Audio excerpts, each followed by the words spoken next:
Saya mencoba mau dijadikan alat kekuasaan, tapi karena waktu itu masih independen, masih tidak di bawah presiden, kita masih bisa menyangkal atau bisa tidak mengikuti apa yang diinginkan oleh presiden. Oh, jadi waktu itu Pak Agus sendiri bisa merasakan KPK itu mau dijadikan sebagai alat kekuasaan? Mohon maaf, ini perlu saya ungkapkan karena semuanya harus jelas, dan saya pikir baru sekali ini saya mengungkapkannya di media yang kemudian ditonton orang banyak. Bicara pada beberapa teman sudah, tapi kepada media seperti ini belum. Mohon maaf, kenapa saya kemudian tadi di depan juga menyoroti tone of the top, keinginan Pak Jokowi itu kemudian perlu juga menjadi perhatian kita. Saya terus terang pada waktu kasus IKTP, saya dipanggil sendirian oleh presiden. Presiden pada waktu ditemani oleh Pak Pratikno.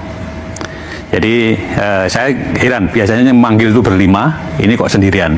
Dan dipanggilnya juga bukan lewat ruang wartawan, tapi lewat masjid kecil itu. Jadi dijemput dari sana. Nah itu di sana, begitu saya masuk, presiden udah marah.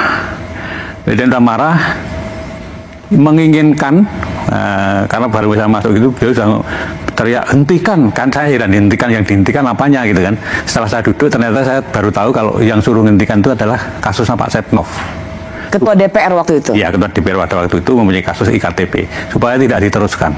Nah, sprindik itu kan sudah saya keluarin 3 minggu yang lalu dari presiden bicara itu. Sprindik itu tidak mungkin, karena KPK tidak punya SP3, tidak mungkin saya berhentikan, saya batalkan. Ya, kemudian karena tugas di KPK itu seperti itu, makanya ya kemudian tidak saya perhatikan, saya jalan terus, Tapi akhirnya kan dilakukan revisi undang-undang, nanti kan intinya revisi undang-undang itu kan SP3 menjadi ada, kemudian di bawah presiden, karena apa pada waktu itu mungkin presiden merasa bahwa ini ketua KPK diperintah presiden kok nggak mau, apa mungkin begitu, kemudian itu gelagat awalnya ya? Ya, nah, jadi jadinya kan revisi undang-undang KPK itu, dan sebelum revisi undang-undang KPK itu Anda kemudian juga perlu pahami, buzzer itu kemudian kan bukan main kan. KPK sarang Taliban, KPK. Jadi sehingga civil society pada waktu itu yang membela revisi undang-undang KPK itu sangat-sangat sedikit. Teman-teman saya seperti Pak Imam Prasojo itu nggak datang tuh kalau waktu itu, karena tidak sebanyak waktu membela Cicak Buaya. Pada waktu Cicak Buaya, karena merasa ini KPK sudah seperti Taliban, seolah-olah omongannya buzzer itu betul gitu. Jadi revisi undang-undang KPK kemudian terjadi.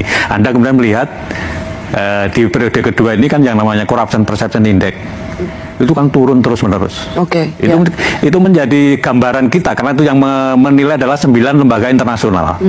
Agus, kalau saya ingin kembali, jadi ini sebuah kesaksian ya, dan fakta yang Pak Agus alami, bahwa Bapak dipanggil oleh Presiden untuk menghentikan kasus IKTP yang mentersangkakan Setia Novanto waktu itu menjadi Ketua DPR. Bapak bersaksi itu ya? Saya bersaksi. Saya bersaksi, dan itu memang terjadi yang sesungguhnya saya alami sendiri. Saya awalnya tidak cerita kepada komisioner yang lain, tapi setelah beberapa lama itu kemudian saya cerita. Apa yang Bapak jawab ke Pak Presiden ketika Bapak Presiden mengatakan hentikan soal IKTP ini? Saya bicara apa adanya aja, bahwa sprindik sudah saya katakan 3 minggu yang lalu, di KPK itu nggak ada SP3. Nggak mungkin saya memberhentikan itu. Yang Anda tangkap, Pak Agus, yang ingin dihentikan Presiden itu adalah jangan sampai mentersangkakan Setia Novanto yang waktu itu menjadi Ketua DPR. Karena Presiden waktu itu juga nanya kepada Pak Mensek nih, Pak Sarasik, sprindik itu apa toh gitu. jadi itu kejadiannya pada waktu itu. Dan akhir dari pertemuan itu apa, Pak? Yang nggak ada apa-apa. Saya diperintahkan nggak mau, ya sudah, saya pulang begitu aja. Dan Bapak kemudian melihat time frame-nya atau waktu demi waktu, bagaimana kemudian ada pelemahan KPK, salah satunya dari kesaksian yang baru saja Pak Agus Raharjo katakan, bahwa memang karena pimpinan KPK independen, tidak bisa diperintah oleh kekuasaan, maka dengan cara mengubah undang-undang KPK lah pimpinan KPK dapat diatur. Ya, teman-teman, itulah tadi mengenai pernyataan dari mantan Ketua KPK, teman-teman. Bagaimana sistem di dalam KPK itu sendiri, sehingga membuat Rosi ya heran di dalam pengakuan dari yang mantan Ketua KPK ini. Nah, teman-teman, ini sedang heboh tentang penahanan Hasto Kristianto selaku Sekjen PDI Perjuangan teman-teman, di mana beberapa waktu yang lalu ya dia diumumkan sebagai tersangka dan baru kemarin dilakukan penahanan ya sebagai tersangka, dan Hasto sudah dipakai baju oranye dan juga kedua tangannya diborgol. Nah, itu artinya bahwa tentu selaku PDI Perjuangan tidak tinggal diam di dalam hal itu. Ya, mereka menanggapi dan juga menyampaikan ya aspirasi-aspirasi mereka tentang ya bahwa ini adalah politisasi, ya sering mereka mengatakan hal yang demikian. Nah, kita lihat bagaimana reaksi dari PDI Perjuangan teman-teman. Tentu ini bukan karena Hasto jadi tersangka, ya bukan karena dia adalah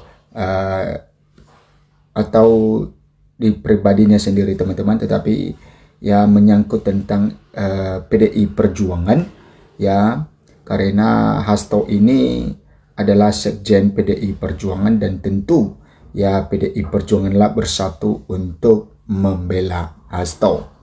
Oke, di sini dikatakan bahwa pernyataan PDI Perjuangan atas penangkapan Hasto oleh KPK. Nah, Ketua Bidang Kehormatan DPP PDI Perjuangan Komarudin Watubun tengah bersama Ketua Tim Hukum Todung Mulia Lubis, ketiga kanan, tim hukum Magdir Ismail ketiga kiri, dan unsur pimpinan DPP PDI Perjuangan memberikan pernyataan dalam kasus penangkapan Sekretaris Jenderal PDI Perjuangan Hasto Kristianto di kantor DPP PDI Perjuangan Jakarta 20 Februari 2025. DPP PDI Perjuangan menilai tidak ada urgensi KPK untuk melakukan penahanan Sekretaris Jenderal PDI Perjuangan Hasto Kristianto antara Bayu Pratama. Kemudian tim hukum, ya Ketua Tim Hukum Todung Mulia Lubis bersama Ketua Bidang Kehormatan DPP PDI Perjuangan Komarudin Watubun kiri dan Ketua Bidang Reformasi Hukum Roni Talapesi kanan memberikan pernyataan dalam kasus penangkapan Sekretaris Jenderal PDI Perjuangan Hasto Kristianto di kantor DPP PDI Perjuangan Jakarta 20 Februari 2025. Nah, kemudian teman-teman, tim hukum Magdir Ismail Kiri bersama Ketua Bidang Kehormatan DPP PDI Perjuangan Komarudin Watubun memberikan pernyataan dalam kasus penangkapan Sekretaris Jenderal PDI Perjuangan Hasto Kristianto di kantor DPP PDI Perjuangan. Nah,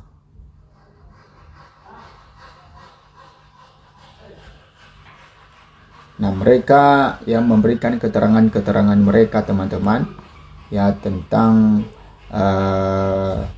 ya penangkapan Hasto Kristianto ya atas kasus suap ini. Nah, apa yang mereka katakan? Mereka tuding bahwa PDIP ya tuding